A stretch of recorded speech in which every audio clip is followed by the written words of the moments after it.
اور یہاں پہ جناب غوث قطب ابدال جو ہے وہ اڑا کریں گے اور مریدنیوں کو کیچ کریں گے جی، غیر محرم مریدنیوں کو. وہ ایک اور کہانی باز ہے جڑا کہ میں جناب بخارے سے چلا تو چبارے تو چلی. شاہ نقشبند بخاری علیہ رحمہ نقشبندیوں کے امام ہیں. آپ کابل میں تشریف لائے تو بادشاہ کے گھر میں کام کرنے والی ایک خاتون آپ سے روحانی نسبت قائم کر لیتی ہے. جو اس کی ہم منصب تھیں انہوں نے اسے حسد کیا اور بادشاہ کے گھر کا زیور چوری کر کے اس پر الزام دھر دیا اور گواہیاں بھی دے دی. بادشاہ کو بڑا غصہ آیا. اس نے کوئی بات سنے بغیر کہا کہ اس کو لے جاؤ اور محل کی چھت سے اوپر گرا دو. خیر اس کو چھت پہ لے گئے. جب پھینکنے لگے تو اس کے دل میں خیال آیا، وہ کسی نے بتایا تھا کہ اوکھے ویلے بزرگ کام آتے ہیں، تو اس سے بڑھ کر اوکھا ویلا ہو کیا سکتا ہے. تو اس نے بخارے کی طرف منہ کر کے کہا شیع للہ چو گدائے مستمند المدد خواہم ز شاہ نقشبند. اور اتنے میں جلاد نے پیچھے سے دھکا دے دیا. جب وہ نیچے گئی تو حضرت شاہ نقشبند بخاری نے پکڑ کے آرام سے زمین پہ رکھ دیا. تو حیرت زدہ ہوگی، حضرت آپ کب آئے تھے؟ کہا تو از چبارہ آمدی من از بخارا آمدم. تو چبارے سے چل پڑی تھی، میں بخارے سے چل پڑی. پلتے آ کے ملے ایسی بات ہے کرنے والی. دیکھیں اوکھے والے بزرگ کام آمدے نے وہ کہانی باز انہی بھائی کام آمدے مار چھڑے نے بزرگ سارے میں علمی طور پہ انہی کام آمدے. اور وہ دیکھیں اگر انہوں نے نگاہ مارنی تھی تو بخاری بیٹھ کے نگاہ مار دیتے نا. ابھی وہ ان کے جو ماننے والے وہ کہیں گے نہیں جی اس میں تو کہیں نہیں ہے کہ انہوں نے وہ اس مریدنی کو پکڑ کے نیچے اتارا تھا. کیا لینا ہے نہیں دور جو انہوں اتنے پتہ لگ گیا تو نگاہ مار کے انہوں تھلے لینڈ کرا لینا. کیوں آیا تھے؟ اسی واسطے ہی آیا سی. وہ بات کرنے والی کریں. حضرت امیر حمزہ کا جب مسئلہ ہو رہا تھا احد کے میدان میں، اس میں نبی علیہ السلام نے تو کوئی ایسا معاملہ نہیں ان کے ساتھ کیا کہ ان کی حفاظت فرمائی ہو. آپ لوگوں کی باتیں ہم پھر کمپیریزن تو ظاہر ہے قرآن و سنت سے ہی کروائیں گے نا. آپ ہی ہمیں کہتے ہیں جی وہ شریعت کے مطابق چیزیں پیش کرتے ہیں، ہم صوفیاء کی جو ہیں وہ لے لیں، دوسری آپ چھوڑ دیں. تو یہ پیش کر رہے ہیں سب کہانیاں نکل رہی ہے نا آپ کی. کس قسم کی چیزیں آپ نے جو ہے وہ بزرگوں کی طرف منسوب کی ہیں. چلیں ہم بزرگوں کو ایک ٹن حسن ظن رکھتے ہوئے بینیفٹ آف ڈاؤٹ دیتے ہیں کہ انہوں نے یہ نہیں کہا ہوگا یا ان کی کتابوں میں کسی نے ڈال دیا ہوگا، لیکن آپ لوگ تو ان کی طرف یہ کہانیاں منسوب کر رہے ہیں نا. تو ہمیں پھر یہ حق پہنچتا ہے کہ ہم آپ لوگوں کا اس اعتبار سے رد کریں. حضرت سیدنا خواجہ محمد بہاؤالدین نقشبند رحمت اللہ علیہ کی ایک مرید تھی اور وہ علاء الدین خلجی بادشاہ کے ہاں ملازم تھی، کنیز تھی. حضرت صاحب سے بیعت تھی.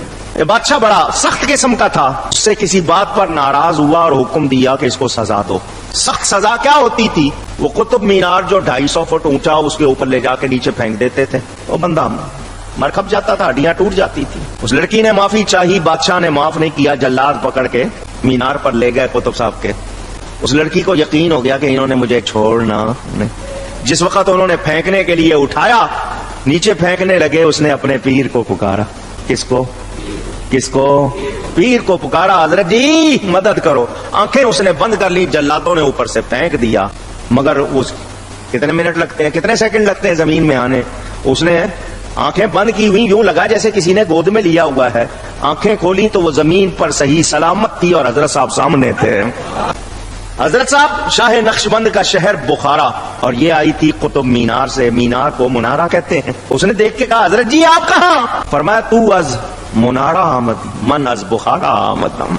تو منارے سے آئی ہے، میں بخارے سے آیا ہوں. اللہ والے مدد کرتے ہیں یا نہیں؟ جی کہ تو منارے سے چلی اور میں چبارے سے چلا، تو منارے سے چلی اور میں بخارے سے چلا. کہتے ہیں کہ وہ وہاں سے چلے اور مریدنی کو پکڑ کر اتار دیا نیچے. جب وہ نیچے گئی تو حضرت شاہ نقشبند بخاری نے پکڑ کے آرام سے زمین پہ رکھ دیا. ہاں پکڑ کے اتارے، یاد رکھنا چاہیے.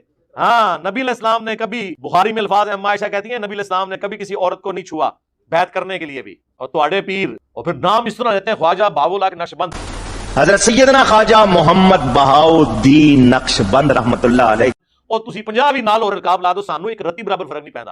اتنے جواب بھی ساڈے اسٹوڈنٹ صرف انجینئر بول دیں نا، میرا نام پورا بھی نہ بولن تو سارے بابے غائب ہو جاندے جو تو. ہاں انجینئر محمد علی مرزا نے بولنے ضرورت نہیں ہے، صرف انجینئر بول دیں. کدھر کوئی کرامت سنا رہا ہے نا آپ کے جی وہ انجینئر اینڈ سارے ویکھن گے جی، سارے بابے غائب.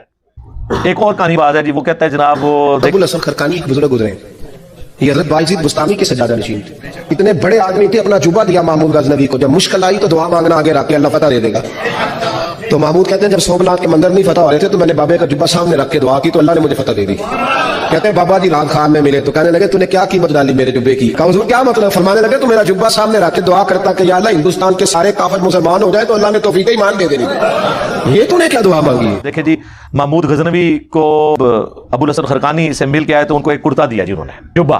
اور انہوں نے کہا جدو کوئی مصیبت آوے نا تے اے جبے انہوں کے کر دیں. تو سومنات پہ جب وہ آخری دفعہ حملے کے لیے جا رہا تھا تو اتنی دفعہ فتوحات نہیں ہوئی تو اس نے وہ جبہ اٹھا کے دعا کی, فتح ہوگی. رات کو بابا جی خواب میں آئے, انہوں نے کہا کہ جی تو نے میرے کرتے کی اتنی کم قیمت لگائی ہے, اگر تو یہ کرتا اٹھا کے یہ دعا کرتا نا کہ قیامت تک اس ایریا میں کوئی کافر باقی نہ رہے, سارے مسلمان ہو جائیں, تب بھی یہ ہو جانا تھا. لوگ کہتے ہیں سبحان اللہ. تو اللہ کے نبی علیہ السلام کی مبارک زندگی میں قریش مکہ نے اسلام کیوں نہیں قبول کر لیا؟ سب نے. ابو جہل کیوں کفر کی موت مار گیا؟ اور کیٹاگوریکلی آپ کہہ رہے ہیں قیامت تک. نبی صلی اللہ علیہ وآلہ وسلم کا اپنا کرتا صحابہ کے پاس موجود تھا. سیدہ اسماء بنت ابی بکر نے وہ کرتا نکالا اور کہا کہ ہم اس کا دھون جو ہے وہ مریضوں کو شفا کے لیے پلاتے ہیں. کالا وہ جبہ تھا کسروانی طیالسی. تو صحابہ کرام قادسیہ اور یرموک میں وہ کرتا لے جاتے اور جا کے کہتے کہ جی یہ سارے قیامت تک کے لیے مسلمان ہو جائیں اس کرتے کو دیکھنے کی برکت سے. ابو الحسن خرقانی وہ جی معبود غزنوی نے ان کو کرتا دیا تھا سومنات پہ, انہوں نے اتنے حملے کیے کامیاب نہیں ہوئے. پھر انہیں یاد آیا کہ میرے پیر نے مجھے دیا ہوا تھا کرتا, تو انہوں نے رات کو کرتا اللہ کی بارگاہ میں پیش کیا تو کامیابی ہو گئی. بابا جی خواب میں آ گئے اور وہ ناراض ہے کہ تو نے میرے کرتے کی اتنی کم قیمت لگائی ہے. اگر تو یہ دعا کرتا کہ اس سرزمین میں کوئی کافر باقی نہ رہے تو سارے مسلمان ہو جاتے. آج بھی نہیں ہوئے. آج بھی یہ اس سب کانٹیننٹ کی سرزمین میں میجورٹی کافر ہیں. انڈیا پاکستان بنگلہ دیش ملائے تو آدھے سے زیادہ کافر ہیں. اور سب سے بڑھ کر کیا نبی علیہ السلام کے کرتے کی برکت سے سارے مکے کے لوگوں نے, پوری عرب کی سرزمین نے کلمہ پڑھ لیا تھا؟ تو اگر نبی علیہ السلام کے کرتے کا یہ حال ہے, ابو الحسن خرقانی کا کرتا تھے شاہی کوئی نہیں. ہاں صحابہ لے جاتے ہیں نا قادسیہ اور یرموک میں رسول اللہ کا کرتا. مسلم شریف میں موجود ہے, اسماء بنت ابی بکر نے نکالا اور کہا کہ ہم اس کا دھون مریضوں کو شفا کے لیے پلاتے ہیں. رسول اللہ کے تو کرتے کے دھون میں بھی شفا ہے, نبی علیہ السلام کا کرتا کیوں نہیں صحابہ کرام نے قادسیہ اور یرموک میں پیش کیا؟ جنگ یمامہ میں تو کم از کم پیش کر دیتے, جہاں جنگ بھی مسلمہ کذاب سے تھی تو شروع میں مسلمان ہار بھی گئے, بعد میں اللہ تعالیٰ نے غیبی مدد فرمائی اور جیتے, تو لے جاتے رسول اللہ کا کرتا. اگر نبی علیہ السلام کے کرتے کے بارے میں کوئی صحابہ کا اس طرح کا عقیدہ نہیں ہے کہ اس کو دیکھ کے کلمہ پڑھ, یا نبی علیہ السلام کو خود دیکھ کے کیا صحابہ کرام کے علاوہ جو باقی لوگ تھے انہوں نے کلمہ پڑھ لیا تھا کافروں نے؟ تو اس طرح کی جب آپ کرامات بیان کرتے ہیں پھر ہم آپ کو جب کمپیریزن کرواتے ہیں تو پھر آپ کو برا لگتا ہے, تو ہم نبی علیہ السلام سے کمپیریزن کروائیں گے. کہانیاں بنائی ہوئی ہیں, جب ہم ان کی انجینئرنگ کرتے ہیں ان کو بتاتے ہیں, یہ کہتے ہیں بزرگوں کی توہین کر رہے ہیں, تو بزرگوں کی توہین تو آپ کروا رہے ہیں نا, ہم تو کہہ ہی نہیں رہے آپ کو, آپ خود کر رہے ہیں. بابے بھی اسی خدا کو مانتے تھے لیکن ان کوالٹیز کے ساتھ نہیں, انہوں نے اپنا ایک نظریہ بنایا ہوا تھا. خدا تو سب کا ایک ہے, لیکن جس خدا کا تعارف پیغمبروں کے ذریعے, وحی کے ذریعے, کتابوں کے ذریعے ہوا ہے وہ خدا اور ہے, اور جس کا تعارف ان بابوں نے کروایا ہے نا وہ کوالٹیز ہمارے اس خدا کی نہیں جس کا تعارف ہمیں اس شخصیت نے کروایا جس کی قبر مدینے میں ہے. اللہم صلی علی محمد وعلی آل محمد واصحاب محمد اجمعین الی یوم الدین.